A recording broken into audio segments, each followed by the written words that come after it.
for our current global world. As mentioned, I represent the Keizai Doyukai, which is the Japan Association of Corporate Executives. And the Africa-related committee has been established about 15 years ago, and I've been basically involved ever since. This is my fifth ticket, I think, to be participating, and I must say it's probably the best ticket I've ever seen in terms of the participation from the private sector. But having said that, though, for this session, I think TCAD, we know what it stands for. It stands for Tokyo International Conference on African Development. But with the moderator's prerogative, I think for this session, I think I want to rename TCAD. The TI, I think we should change into Trade and Investment Conference on African Development. And to entice even more private sector to get involved in this process. Now, in that process, coming from Japan, we all know it's going to be a growing, youthful, growing middle class, and there are a lot of opportunities, of course. But as a continent, it's very large, and there are large countries within that continent, but there's 54. In that respect, coming from Japan, having a Africa continent FTA, free trade agreement, would make even a bigger market for all of us. And so I think that's one important part of it. The second part, which is even probably more important, is that the history of the African continent, from where I see it, the value chain was always been extractive. But having the AFC FTA, I think it moves to more towards a regenerative, more inclusive kind of a value chain, which I believe is be important for our next generations going forward. On this very important topic, we have a very impressive lineup of panelists. Let me introduce them to you one by one. The very first is His Excellency Dr. William Samoei Ruto, who's the President of the Republic of Kenya. So welcome. Next is Mr. Norihiko Ishiguro. He's the Chairman and CEO of the Japan External Trade Organization, JETRO. Welcome. We have Mr. Lima Yadechea. He's the Chief Commercial Officer of Ethiopian Airlines Group. Thank you very much. Welcome. And we have Mr. Kenji Takaku. He's the Senior Manager and CMO of the Unicharm Corporation. And finally, we have Mr. Cass Kavidia. He's the B20 Sherpa. So welcome. Okay, so for our opening remarks, I would like to invite His Excellency, if you would like, please. Thank you very much, moderator, for this very important meeting and discussion on one of the most powerful tools of development in our continent. Two fundamental issues are central to the growth, the development, and the progress that we make in our continent. Number one is integration.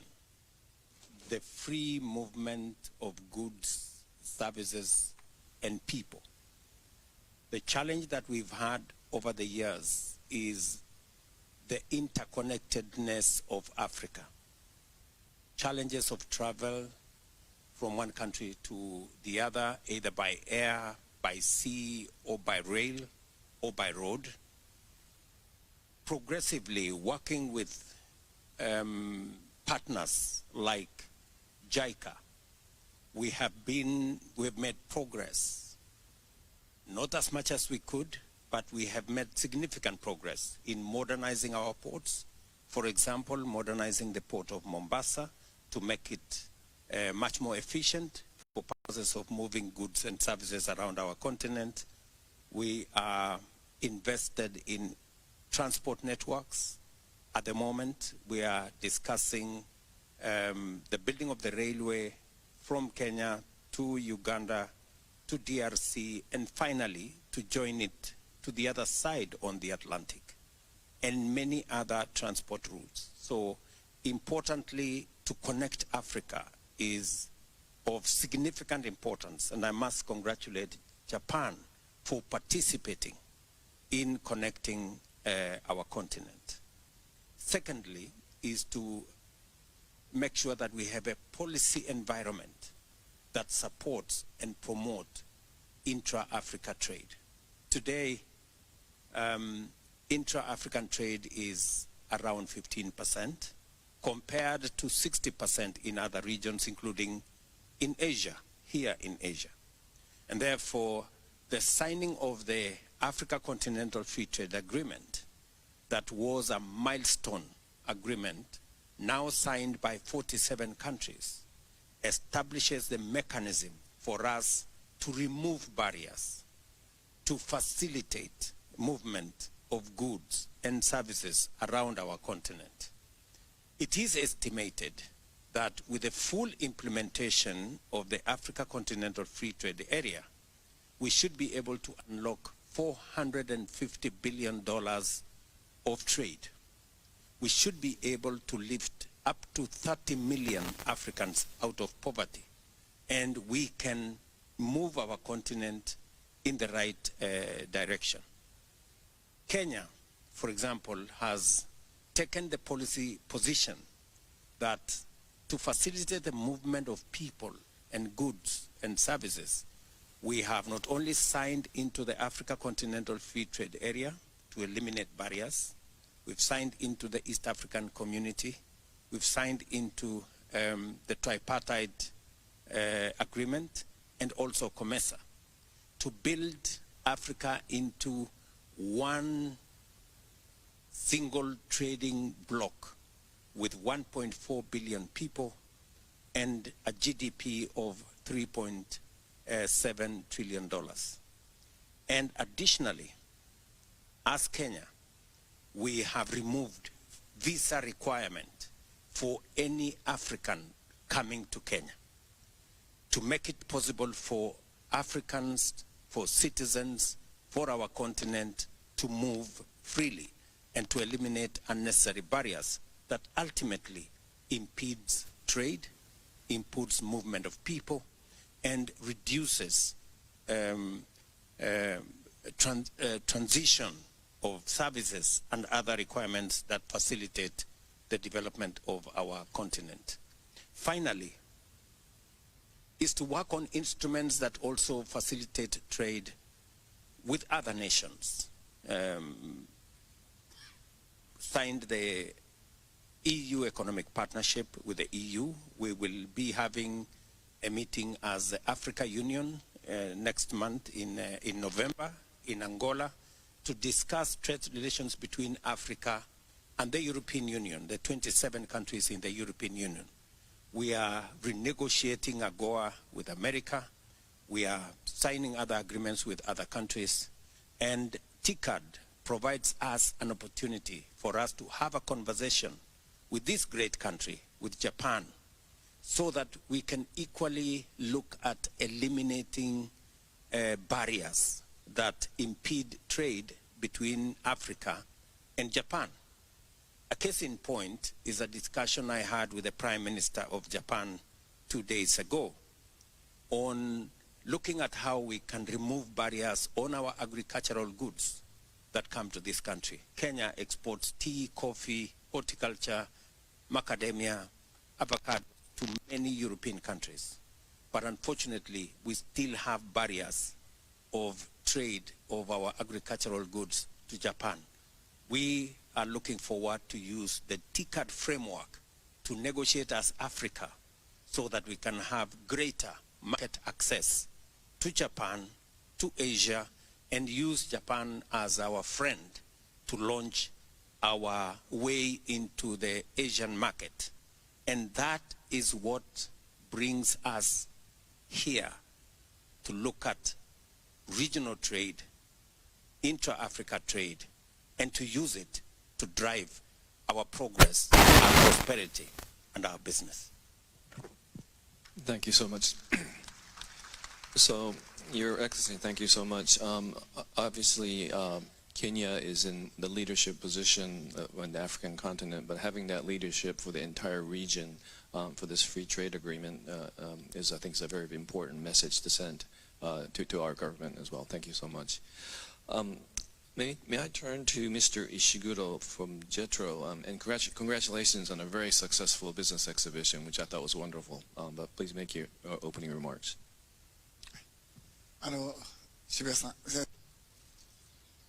Thank you very much, Mr. Shibusawa. I would like to speak in Japanese. There are 3 points I would like to mention. JETRO is promoting a trade, and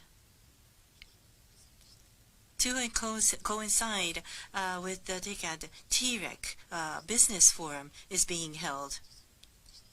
And one thing which I would like to report to you is, looking back on our history, 194 companies. This is record high number of businesses that are taking part in the forum. 194 businesses. This is the number I would like to report, of which 133 are participating for the very first time. So what I want to share with you as point number 1 is the Japanese businesses' interest in the African market is rising. Second point is that scratch the surface. That is what we like, how we want to achieve access the market. If I could take some examples of businesses, what is going on in the local market, and people who can offer solutions to those challenges are successful. In the case of Ebara, for example, pump prices are very expensive, but in Kenya, there are not many rivers, and therefore you need to dig deep wells in order to get access to water. And conducting maintenance in an expedited manner, and that is kind of compensating for the high price. So on a life cycle basis, Ebara is able to offer high quality pipes. And in the case of Fuji Films, they're using AI, and X-rays are being offered in places where there is no electricity. More than 100 times of X-ray operations can be conducted. So in this way, there are companies that are taking on the challenges to address societal problems or challenges in Africa. Not just scratching the surface, but entering into the market deeply is very important. The third point, as was mentioned by Shibusawa-san at the outset, I feel that we're entering into an era of investment. International cooperation, of course, is important, but the role is that is expected of Japan is investment. Especially, there's a big population amongst the youth in Africa, and how to provide quality employment is what is expected of Japan. And therefore, at JETRO, we're going to promote investment, that's number 1, and also support startups. So to provide a lot of employment opportunities for the youth is very important. And the third point is a point that was covered in the business forum about the pop culture. Animation, anime, manga, this culture is highly valued and appreciated in Africa, especially among the young population.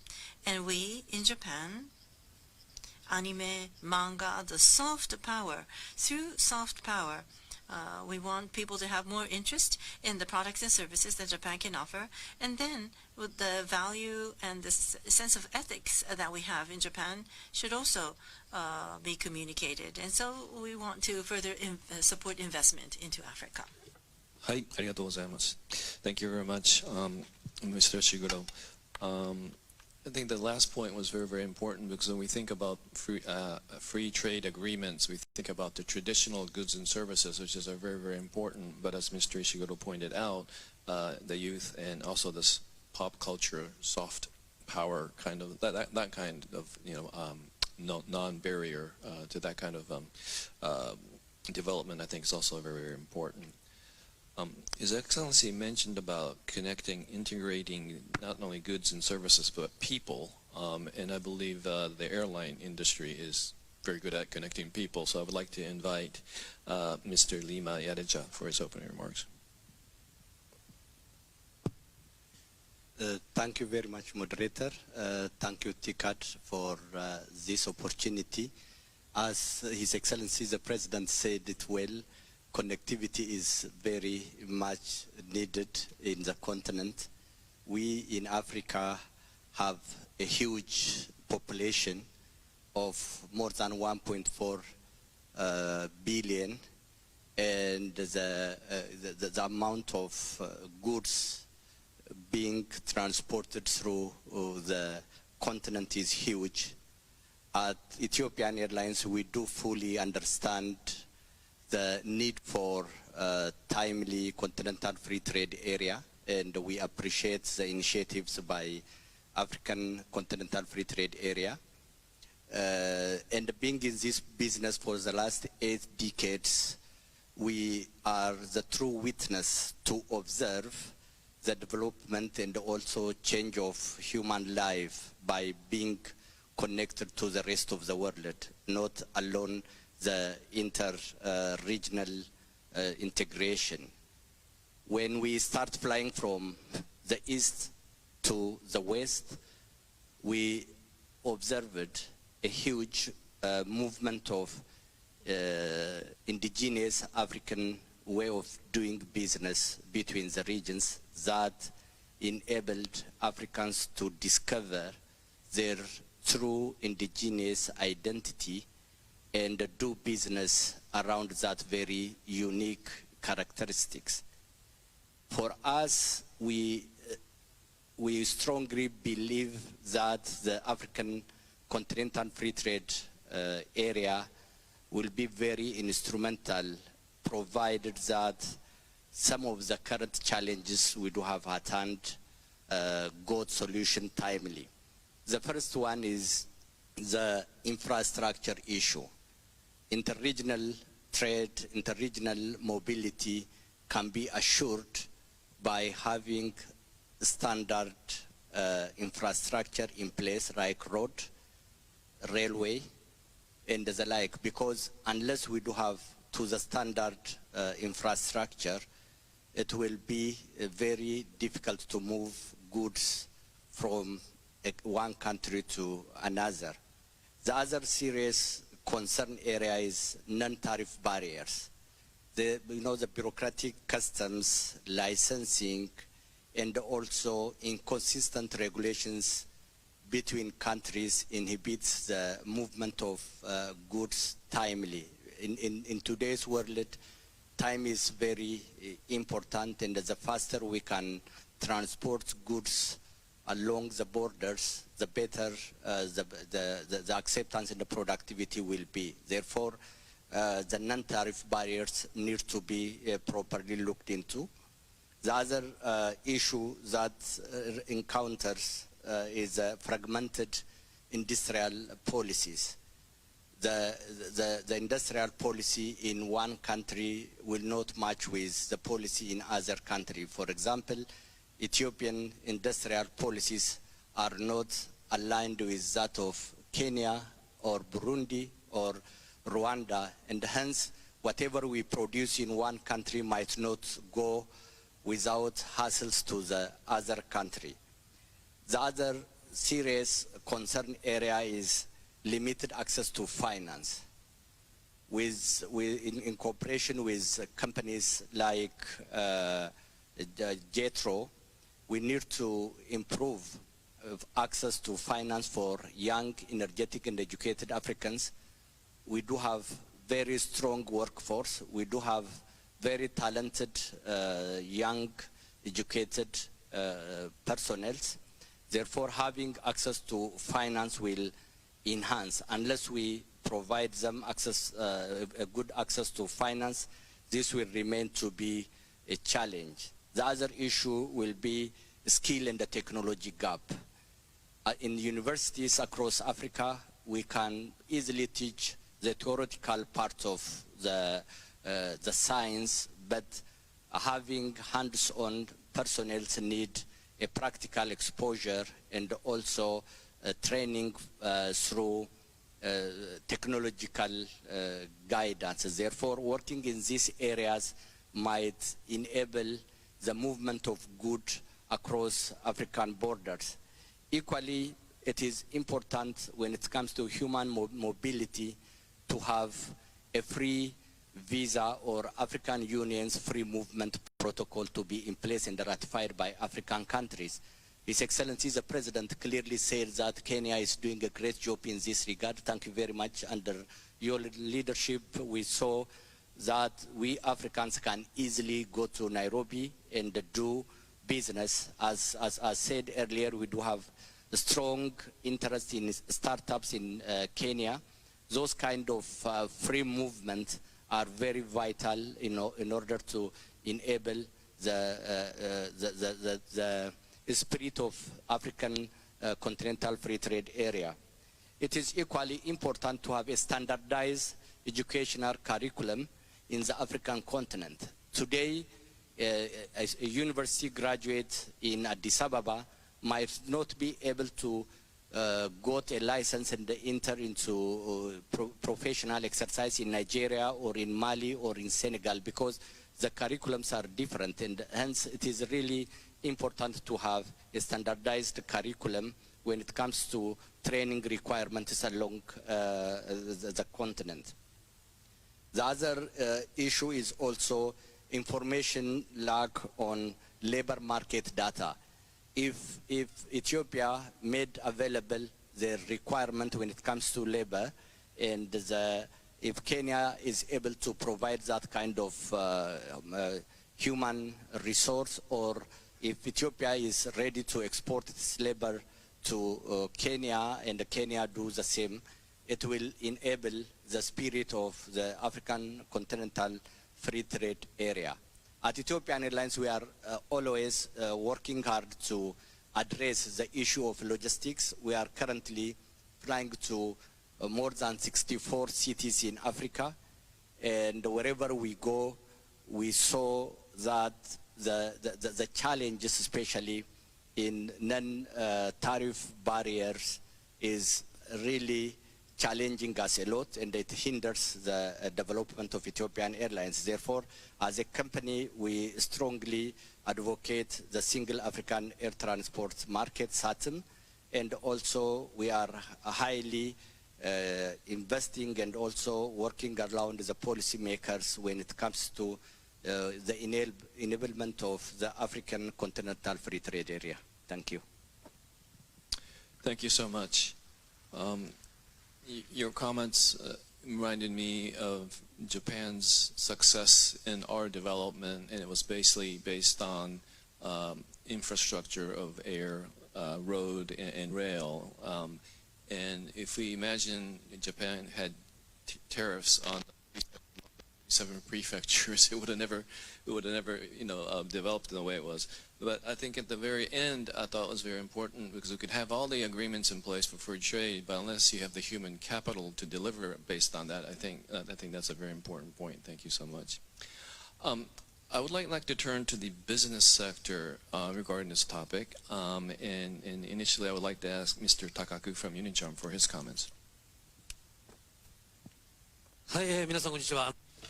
Thank you very much. I am Takaku from Unicharm. I want to start by thanking for giving me this opportunity to speak. Thank you very much, Iwasawa-san, for having me in this panel discussion. So I want to speak along the theme of this panel discussion, promoting inter-regional African integration and connectivity within and beyond Africa. I would like to speak from the perspective of a private company. But before that, let me introduce you to Unicharm. We provide diapers for babies and adults and sanitary products in developing nations and advanced nations. To address societal challenges, we are operating across 80 countries around the world. In Asia, we have #1 share, and globally we have #3. We are #3 in terms of market share. We're very grateful to say that 70% of our business comes from international business. Entering into the African market started from 2012 when a local subsidiary was established in Egypt. It is a very big entity with production facility. Language, culture, those are the reasons why the Egyptian entity is overseeing Northern Africa. But as you know, Sub-Saharan Africa, with a population of more than 1 billion, it is a very attractive market. However, there are 47 countries. There are so many countries in Sub-Saharan Africa, and therefore making effective use of limited resources is necessary. We have our own index, KPI, stability and growth of the economy, population, and safety, business infrastructure, life infrastructure. Those are the indices that are used and are scored, and we're focusing on 5 countries in rolling out our business. Kenya, Cote d'Ivoire, Ghana, Nigeria, South Africa. These are the 5 countries that have been selected. 2023 and beyond, as you can see, this is a product that is dedicated to the African market. And moreover, this year, by the end of 2025, fiscal year 2025, in Kenya, together with Toyota Tsusho, a Japanese entity, we want to establish a local subsidiary. Especially in Kenya, it is an important pillar for our business in Africa. Kenya is a leader in Africa, and as a hub in Northern Africa, it has a geographical superiority, and there is an expectation that it will contribute to the regional growth. And therefore, integration of Africa and connectivity within and beyond Africa will be a benefit for us. And at the same time, locally produced and locally consumed. And therefore, localizing management is imperative for us. Producing and distribution based on local needs, having a good understanding of the needs of the local people, and produce products and distribute the products that will create employment is what we want to achieve. And this is what I've brought with me today. This is a sanitary product that consists of 1 sanitary product in each pouch. And this is a product that any consumer can buy when they need it. So integration of the African region is something that will expedite the access of capital from Japan. Moreover, when we do our business, for example, customs clearance or receiving license permits to do business, it's quite cumbersome to do that in different countries, but if it becomes standardized, I'm sure it will be conducive to accelerating the process. And lastly but not least, I would like to say that our business is empowering many women locally. Small-sized kiosks. We would visit these kiosks and meet with the owners and engage in dialogues and conversations with them in selling our products. And of course, we are selling sanitary products, but at the same time, we talk about periods, about the knowledge to enlighten the local people. So the use of sanitary products is still around 40% in Africa. And together with the government officials and government staffs, for example, sanitary products to be offered in primary schools and offering education programs So we want to contribute to the local community. And at the end of the day, that will support the empowerment of women in the society. In order to make this possible, as I said, African integration is necessary, and connectivity within Africa is indispensable. And so with this meeting as a trigger, I hope we will pave the way going forward. Thank you. Very much. So for the promotion of intra-regional African integration connectivity, we can have all these rules in place, but I think Mr. Takaku made a very important point, especially for the consumer businesses. You have to be close to your market. So thank you very much for that. Sorry to keep you waiting, but Mr. Kovida, may I have your comments, please? Thank you very much. Let me just quickly say what the B20 is. So the B20 is the business stream of the G20, and South Africa has the honor of chairing and hosting the G20 this year. And we are, as the business organization, the biggest business organization in the country, hosting the B20, and I am the B20 Sherpa, essentially leading the B20. We have put Africa at the center of the agenda for B20.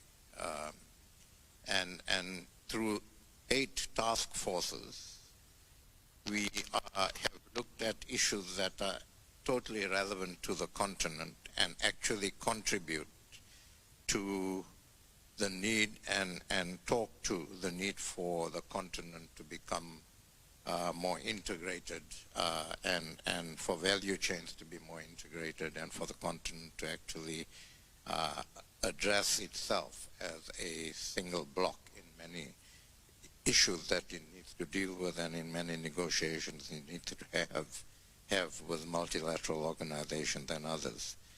So I'm just going to quickly run through the themes, the 8 critical areas that have come out of the B20 and will contribute to the theme of this panel. The first is to power infrastructure and industry through capital access. And we are looking at a number of priority issues. One is blended finance, innovative financing mechanisms and instruments, and finance access to finance for SMMEs and underserved groups. We're also looking at and making recommendations on the problem of debt faced by the continent and talking to what rating agencies need to do to have a different approach towards the continent and the way they rate the continent and rate countries on the continent. The second is to drive food security through sustainable agricultural value chains, which we think is absolutely critical. And the priorities we're looking at is the resilient food systems, climate smart agriculture, empowering agri-businesses, and driving food security through a focus on affordable, nutritious diets and resilience to global shocks. The third one is to build sustainable and climate responsive economic systems. And here the priorities are to mobilize climate finance at scale, to accelerate renewable energy and technology adoption, and to ensure inclusive growth by enabling SMEs and underserved groups to benefit from green transitions. The fourth one is to empower Africa's digital and skills transformation. And here the priorities are to invest in digital infrastructure and connectivity, to equip the workforce with future-ready digital skills, and we have one of our strengths as a continent is the young population we have. We need to equip that population with future-ready digital skills so that it contributes to the continent and contributes to other parts of the world, and to leverage responsible technology and transparency. The fifth one is to unlock Africa's industrialization in the critical minerals value chain and other areas. And here the priorities are to scale sustainable mining and local refining, to address energy and logistics gaps, to strengthen governance and policy frameworks, and to generally reindustrialize Africa so that we actually create jobs and we actually value add on our minerals and concentrate on localization of products.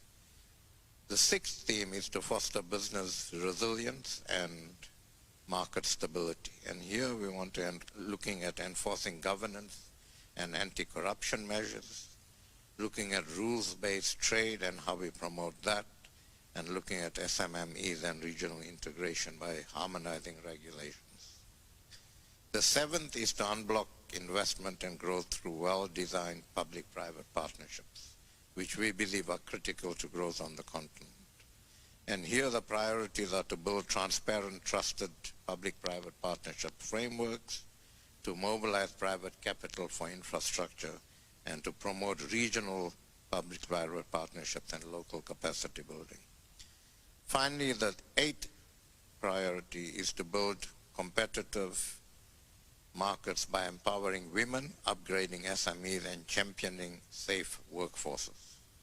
Priorities here are to empower women through targeted policies, leadership opportunities, and entrepreneurship support, to drive inclusive growth, strengthen SMEs with finance, technology, and market access, and to champion safe, equitable work environments.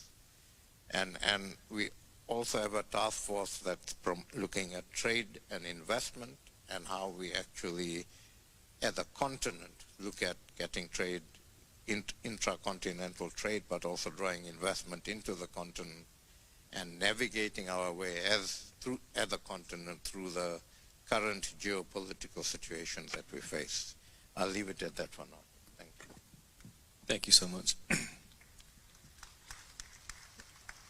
The 8 points that you made resonates with me because a lot of it is, at Keizai Doyukai, we're launching a impact fund into Africa from Japan. The investors being the Japanese corporates and hopefully some financial institutions and public-private sector, hopefully partnership there as well. So hopefully we can provide that new capital mobilization that you mentioned. Your Excellency, I would like to come back to you, if it's okay. You already mentioned this in your opening remarks, but assuming a full implementation of the African continent free trade agreement, there are many benefits, obviously, but what is the key benefit for the private sector business that's already operating, you think, on the continent?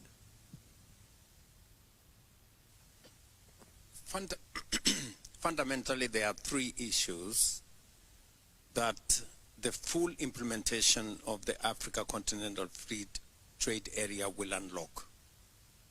Number one is to unlock opportunities in trade, in business, which with backward linkages goes all the way to agriculture, and with it, job creation. So there is a value chain, a value chain benefit from productivity through agro-processing that creates jobs and creates value, to SMEs that then participate in markets and trade and business.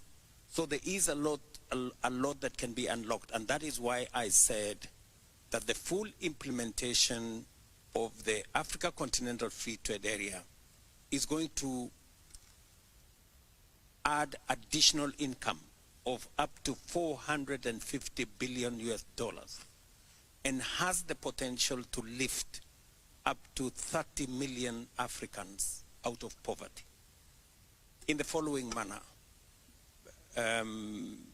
That whole trade infrastructure taps into the skills, the expertise, the knowledge of our young people and brings young people into the center of trade, investment, and business, either working in our agro-processing and value addition ecosystems, or whether it is value addition of agricultural products, value addition of our minerals, value addition in our motor vehicle assemblies, technology assemblies, and the whole of that space.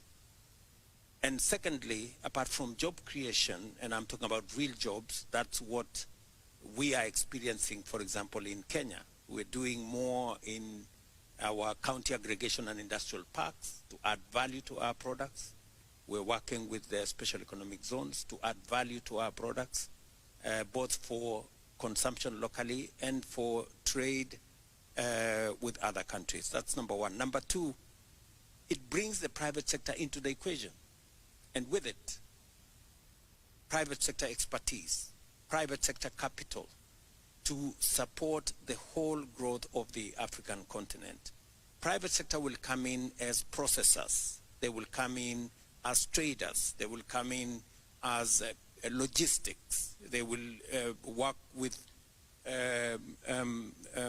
institutions or corporations like Ethiopian Airlines, Kenya Airways. These are corporations that will benefit in enabling logistic movement of the products we produce in our continent. And therefore, it benefits the young people of our continent, and Kenya and Africa, for that matter, being a very young continent, there is need to deliberately create opportunities for work.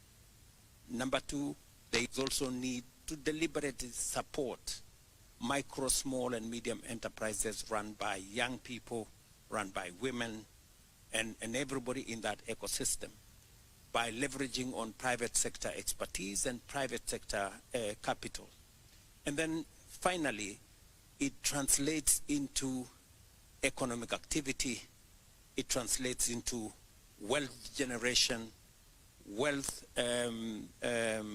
creation, and finally dovetails into the prosperity of our continent, and Kenya and Africa contributing meaningfully to global trade. As we talk today, Africa contributes only 3% of global trade. Yet we have 1.4 billion people. That is not commensurate with what our wealth and our contribution should be. And therefore, the full implementation of the Africa Continental Free Trade Area holds a special place in job creation, in driving our micro, small, and medium enterprise ecosystem, in creating wealth, and in eventually making Africa prosperous. And that is why we are invested in making sure it works. In November this year, in Angola, we will be discussing the reform of the Africa Union to be a fit-for-purpose organization. My colleagues, African heads of state and government, chose me as the champion for the reform of these institutions. And we are aligning our institutions so that they better serve our continent, our young continent, to better serve the young people that we have in our continent. And therefore, we are focused on making sure that working with partners like Japan and other partners, and as I told you, we will not only be having this conversation with Japan, we will be having this conversation with the US, we will be having this conversation with the EU, because we believe there is value that Africa can bring into the equation. Value of the assets that we have, whether it is our agricultural land, value that we have in our natural minerals, value that we can bring of our big market, and especially realizing that 1 in every 4 people in the world will live in the African continent by 2050.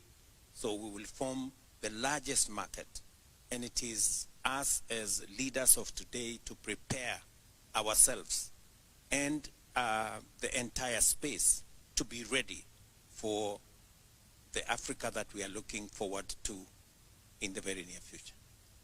Your Excellency, thank you so much. Seemed like to me, thank you. the private sector, I think the role, as is mentioned, is all about value creation. So that's what it leads to, I believe. Ishiguro-san, the same question. In full implementation, what does it mean for the private sector?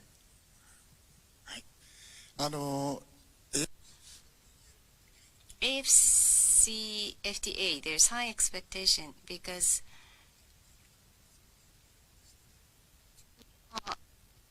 but same thing has been said, 1.4 billion of population, GDP. Africa is already 70% of ASEAN GDP, but unfortunately that's divided between 54 countries, and it's difficult for Japanese companies to grasp as a whole. But if we can capture that as a whole through African continent FTA, it's going to make it easier for Japanese companies to take inroads. So institutions and standardization of norms are what we hope for. So one standard will be effective in another country. That's the ideal. And also supply chain will be established in that context. It's something that already occurred in ASEAN, but unfortunately Thai and Cambodia are in conflict.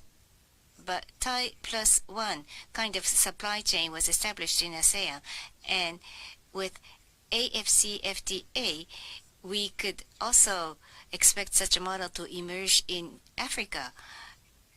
Japanese companies investing in Africa and creating new values. That's what we are expecting. Thank you. So, thank you.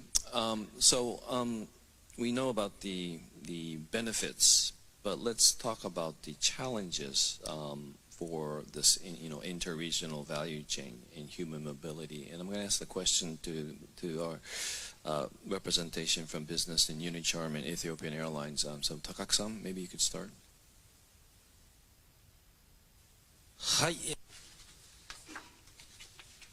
Yes, as was mentioned, there are challenges. For example, early implementation of AFCFTA. This, I think, is what we hope for. For us in the private sector, when we think of doing business in a country, we will be making big investments up front. We are in the equipment business, and therefore, for stable business operation, a certain scale is indispensable, and therefore doing business, it's not really about doing business in one country. How we can use that country as a gateway to do business in more countries. That is an important mandate for us. There are inefficiencies in the African continent, but with the full implementation of the FTA, there will be a value chain that will be built, and therefore big opportunities for business to thrive. In addition to tariff, there is the approval system, which is different by country.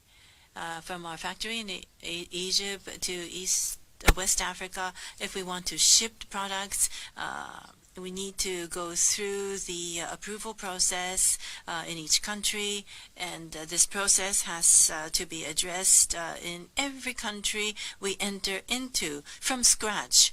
It could take a year at times. So I would be looking forward to addressing this matter so that there is more of a harmonization or standardization and be more simplified so that it is more conducive to building a value chain.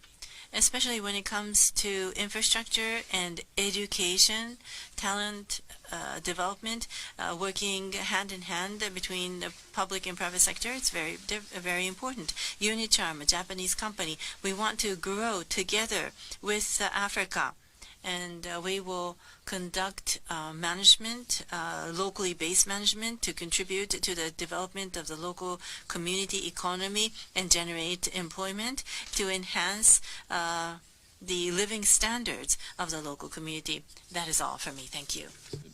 Mr. Lema, may I invite your comments?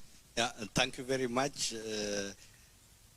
We at Ethiopian Airlines strongly believe, for a fact, we say we know Africa by heart. because we are in the continent doing business, as I earlier said, for the last 8 decades. For the AfCFTA, the African Continental Free Trade Area, to be fully in implementation, it is high time to liberalize the African airspace. It is high time also to liberalize the way we do when it comes to governance and ownership of critical infrastructures like airports and handling at those very airports, because since in majority of African countries those kind of services are monopoly, it lacks the possibility for companies like Ethiopian Airlines to negotiate and get service for a value of money that we pay. Therefore, we Africans need to strongly work on infrastructure development, liberalization of services, and also the non-tariff barriers need to be seriously looked into, because those kind of bureaucratic way of doing things will encourage corruption, which in other way creates inefficiency that hinders the development, the required development and the spirit of the African Free Continental Trade Area. We strongly also recommend that the visa issue in Africa is of a serious concern, because as an African, it is only very limited countries like Kenya, Rwanda, Ghana, and the like, which allow Africans to obtain visa on arrival or get free access. Currently, Ethiopia also introduced a free on arrival visa facility. Those kind of things are very vital and important to reduce the cost of logistics and transportation in Africa. Therefore, we really need to seriously consider a policy framework that enables Africans to trade and Africans to move between countries without any barrier. It is important also to collaborate rather than compete among African countries in order to create a conducive environment. In order to do so, we have a lot to learn from countries like Japan, and it is also important to closely work with companies like JETRO, which are trying to bring the Japanese business and the capital into Africa, because one of the critical factors in Africa is access to capital. Hence, if we are able to succeed in these areas, hopefully Africa will be more connected. Thank you. Thank you very much. Thank you very much. Sorry, Shigo-san has to leave. So the session, I'm sorry, in Japan, we can't be over time.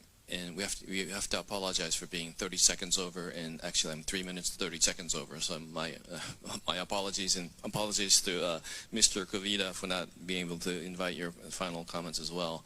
But thank you very much for this very lively discussion. Actually, the one comment that I would like to close with is we're talking about free trade agreement, but I think the comment, very important comment by Mr. Lima in his opening remarks, is everybody has their indigenous identity. So it's not coercing, which is in Japanese called kyose, into one.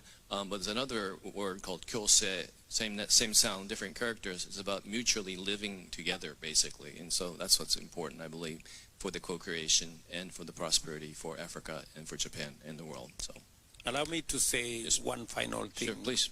Moderator. In our audience is our Deputy Chairperson of the Africa Union Commission. And part of the reform that we are working on is exactly to address the challenges the private sector is raising, that we should have a unified, standardized approach where business can, like a one-stop shop for Africa to be able to speak with one voice. And the reform that we are undertaking at the Africa Union Commission is so that we can give greater leeway and power for the Africa Union Commission to speak for Africa, to act for Africa in a unified manner. And the Africa Continental Free Trade Area will create a bigger pool and a larger market and standardized mechanisms that would allow private sector to thrive as we drive trade in our continent. And I'm sure our Deputy Chair will pick it up as we work on the reform process. Okay, Your Excellency, thank you very much for your closing remarks, and the session is closed. Thank you so much. ありがとうございました。Thank you very much. So please give them another big round of applause. Thank you very